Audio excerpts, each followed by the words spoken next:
How does a Portland girl end up in Tanzania? Well, you know, it was my dream since I was a very small child to go to Africa. Okay. And I've been volunteering with an NGO that does work in Tanzania. Florentine Christian is just back from Tanzania, Africa. We talk about the differences between Tanzania and the United States.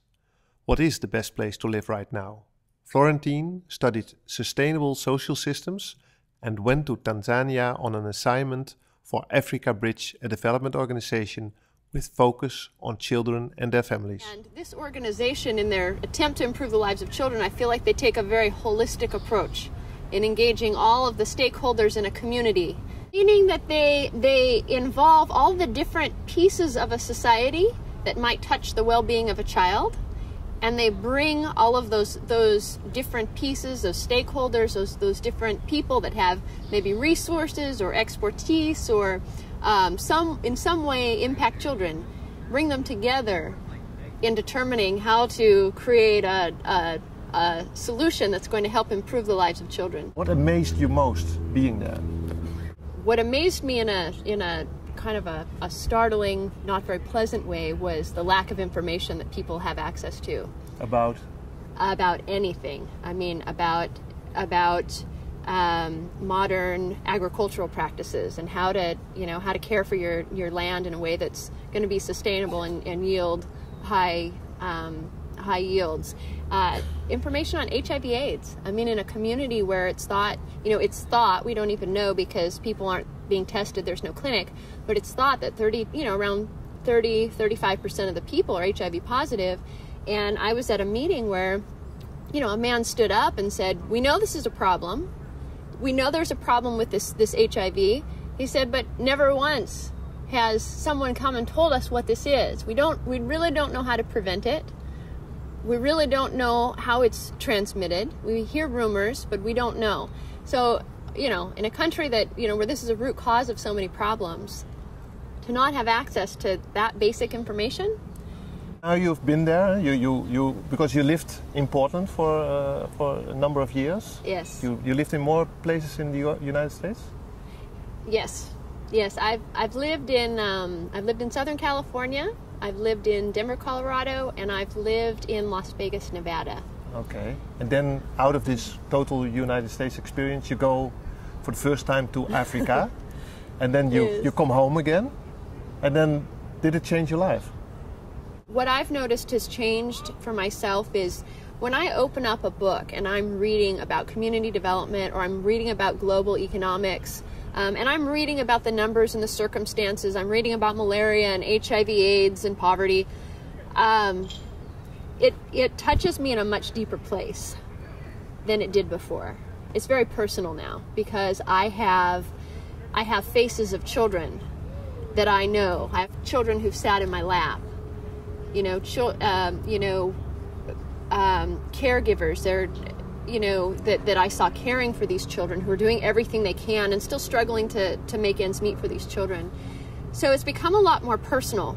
And if you look at Africa and you look at the United States, you're interested in the whole sustainable people systems. Yes. Where are your worries more about? Africa or the United States? This is a very good question, Jed. Do you know it was really interesting for as little as the people had in Africa. There was a very strong sense of community. Everyone, regardless of where they live, even people in the city, they come from a tribe, they come from a village, they have somewhere they can go home to.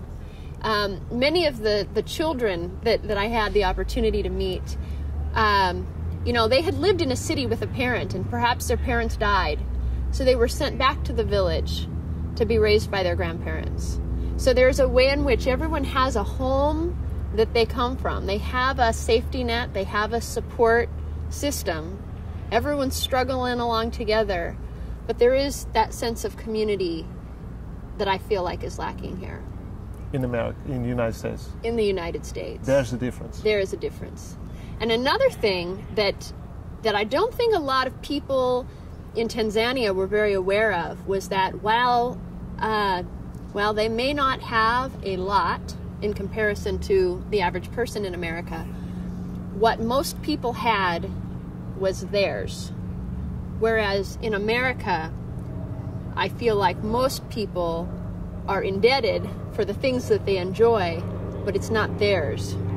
We've been in a pretty serious recession for the last several years, and I think a lot of Americans are feeling what that feels like to have the bank own, when they no longer have the income to be able to keep up with the debt, they start losing these things that they thought were theirs, that really weren't theirs. The average American doesn't really have a lot of the stuff that they have. Yeah. What do you think will happen in Africa? Again, it's hard to say what's going to happen in Africa. And I didn't see all of Africa. I was in one country for 4 months. But if I can just speak about Tanzania, I believe a lot of progress is being made in Tanzania. It's a very small country.